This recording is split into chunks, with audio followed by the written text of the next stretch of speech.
Bonjour à tous, j'espère que vous allez bien. Pour ceux qui me découvrent, je suis, dans cette incarnation-là, Florence Couder, thérapeute, canal, formatrice et je pratique la communication animale. Je suis également l'auteur du livre Le couple divin et l'ascension planétaire, coécrit avec mon compagnon Rémi Toulouse. Tous les liens apparaissent maintenant. Si cette vidéo te parle, n'hésite pas à t'abonner, à la partager si tu penses qu'elle peut aider d'autres personnes dans leur ouverture de conscience. Au travers de cette vidéo, je viens aujourd'hui partager avec toi une expérience personnelle qui a débuté il y a une dizaine de jours environ. Je viens en effet te partager une connexion avec une extension de mon âme ou vie parallèle. Comme tu le sais peut-être, l'âme, au moment de l'incarnation, peut faire le choix de se fragmenter afin d'incarner une à plusieurs autres incarnations dans le même plan terrestre et même espace-temps ou sur d'autres plans, d'autres espaces-temps. Tout est possible. Le but de tout cela, le but du jeu, c'est de permettre à l'âme d'avancer plus rapidement en expérimentant de manière démultipliée et simultanée plusieurs vies à la fois, ce qui vient enrichir sa conscience et la conscience de la source qui expérimente à travers nous. Je te raconte à présent mon expérience dont l'objectif, tu le sais, est toujours l'ouverture de conscience afin que nous avancions tous ensemble vers ce que nous sommes vraiment, c'est-à-dire tellement, tellement, tellement plus que ce que l'on croit. Alors, il y a 10 jours environ, j'étais tranquillement assise, c'était en fin de soirée et je m'apprêtais à aller me reposer un petit peu. Et spontanément, je vois à l'intérieur de moi, en pleine conscience, donc je vois une scène qui se déroule. Donc un homme assez petit, 1,68 m environ, c'est très précis les images que je peux voir, les cheveux sont mi-longs, très bruns, la frange est coupée au milieu du front, et il est habillé d'un pantalon de toile beige et d'un t-shirt. Et cet homme est près d'un lac où il ramasse du bois, il y a une petite plage, je vois vraiment cette plage, ce sable jaune, et il s'apprête à faire un petit feu. Je rappelle donc que je ne suis pas endormie, que mes yeux sont grands ouverts, que je suis en pleine conscience et que tout se déroule comme si un film était projeté à l'intérieur de moi-même. Je me rends alors compte que cet homme, c'est moi, que les gestes qu'il fait, je les ressens en même temps que lui, je les vis en même temps que lui, je vis ses déplacements en même temps que lui.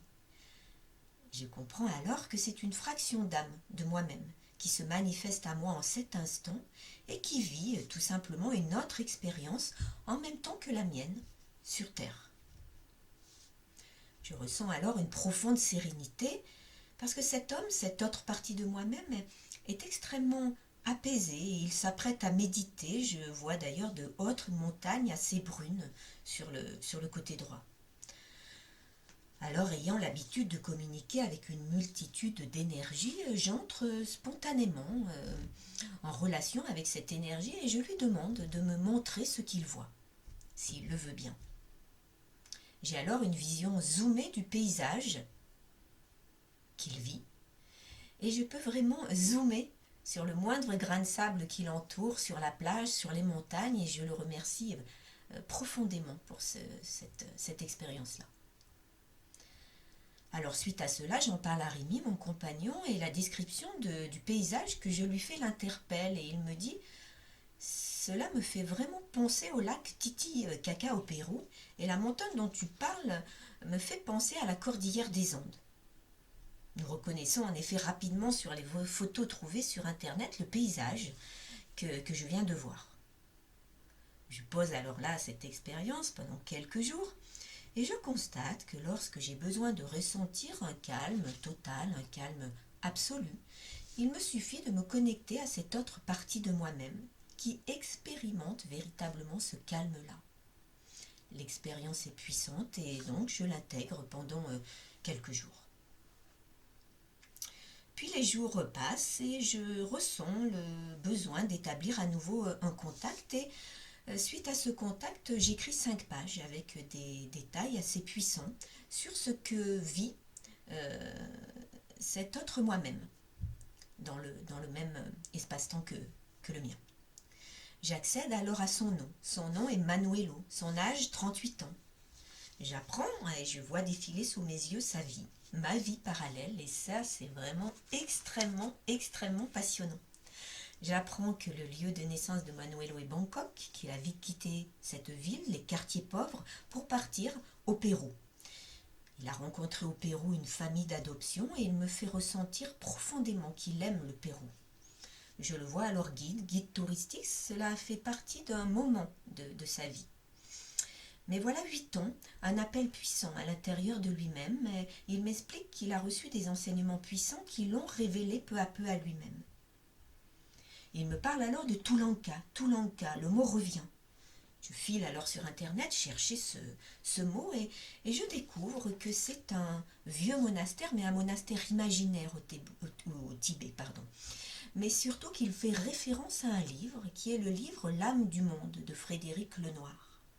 Je me procure alors le livre, qui est très certainement un appel d'une fraction de moi-même à le lire pour cheminer davantage encore et encore. Manuelo m'explique qu'il a reçu des enseignements au Tibet, et par la suite il est revenu au Pérou, dans ce qu'il m'explique en tant que méditant, où il fait partie d'une sommité, comme il dit. Je vais alors chercher sommité, et je comprends que cela correspond à un état assez ascensionné dans lequel il se trouve actuellement. Il m'explique alors que par ses prières, il contribue à l'évolution de l'humanité en matérialisant ses pensées. Je suis vraiment émue de cet échange, d'autant que véritablement je me ressens à travers lui. Et je lui demande alors où il habite, s'il peut me le dire précisément, où est-ce qu'il habite au Pérou. Je n'obtiens pas de réponse. Je laisse faire, je ne m'accroche pas à ça, et quelques jours après, au moment de m'endormir, je fais à nouveau cette demande.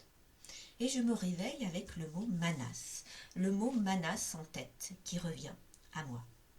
Je vais immédiatement à mon réveil chercher Manas sur internet, et Manas existe bien réellement. Manas au Pérou, qui fait partie d'une des 5 provinces du Pérou et qui est la province de Cajatambo.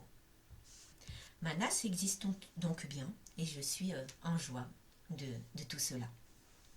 À nouveau, sur internet, nous visualisons Manas qui est un petit village donc de cette province, un petit village à 2398 mètres d'altitude au Pérou, et ce petit village forme un cœur mais magnifique.